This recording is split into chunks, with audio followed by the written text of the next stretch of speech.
முகத்தை மூடிக்கொண்டு செல்கிறார்களே, இவர்கள்தான் பிஞ்சு குழந்தையின் வாழ்க்கையை சீரழித்த புகாரில் கைதானவர்கள் என்று போலீசாரால் அடையாளம் காட்டப்பட்டவர்கள்.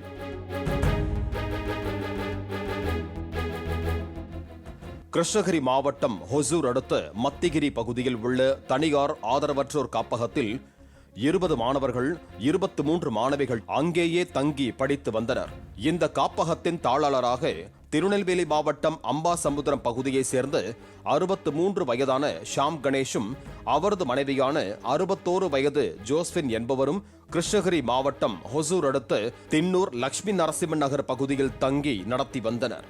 காப்பகத்தில் 7 ஆசிரியர்கள், 2 உதவியாளர்கள், 1 வாட்ச்மேன் என மொத்தம் 10 பேர் வேலை செய்து வருகிறார்கள். இங்கு தங்கி படிக்கும் குழந்தைகளுக்கு நிதி உதவி மூலம் உணவு, உடை, இருப்பிடம் என வழங்கப்படுவதுடன் அந்த நிதியிலேயே வேலை செய்பவர்களுக்கும் சம்பளம் வழங்கப்பட்டு வந்தது.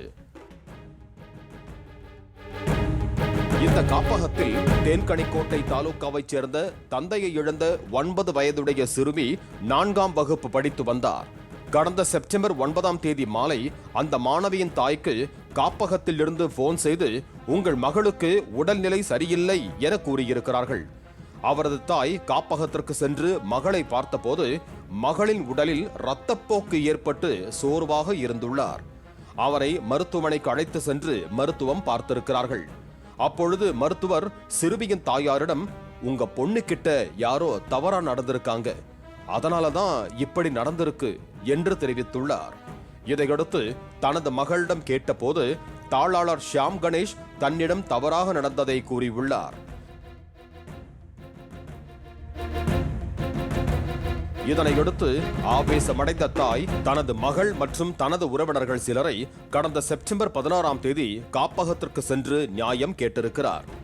இதற்கிடையே ஷாம் கணேஷ் அழைப்பின் பேரில் அங்கு வந்த பாதிரியார் செல்வராஜும் ஜெராக்ஸ் கடை உரிமையாளர் நாத முரளியும் மாணவியின் தாயிடம் சமரசம் பேச காப்பகத்திற்கு சென்றிருக்கிறார்கள். மாணவியின் தாயிடம் 6 லட்சம் ரூபாய் தருவதாக கூறி 1 லட்சம் ரூபாய் வாங்கிக் கொடுத்து சமரசம் பேசி அனுப்பி வைத்திருக்கிறார்கள். மறுநாள் 17ஆம் தேதி நாதமுரளி மட்டும் காப்பகத்திற்கு வந்து ஷாம் கணேஷ் மற்றும் அவரது மனைவி ஜோஸ்பின் ஆகியோரிடம் சென்று மாணவியின் தாய்க்கு கொடுக்க வேண்டிய மீதமுள்ள 5 லட்சம் ரூபாயை கேட்டிருக்கிறார்.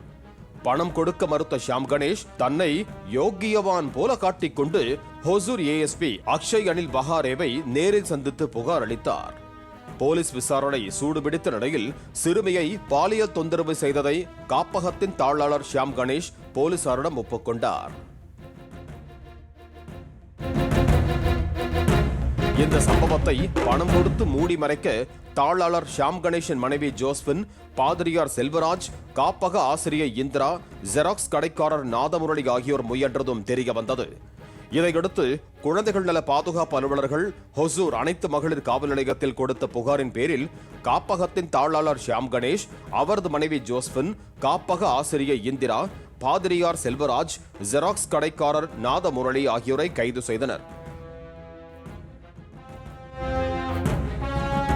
போக்சோ சட்டத்தின் கீழ் வழக்கு பதிவு செய்து 4 பேரையும் நீதிமன்றத்தில் ஆஜர்படுத்தி தருமபுரி சிறையில் அடைத்தனர்.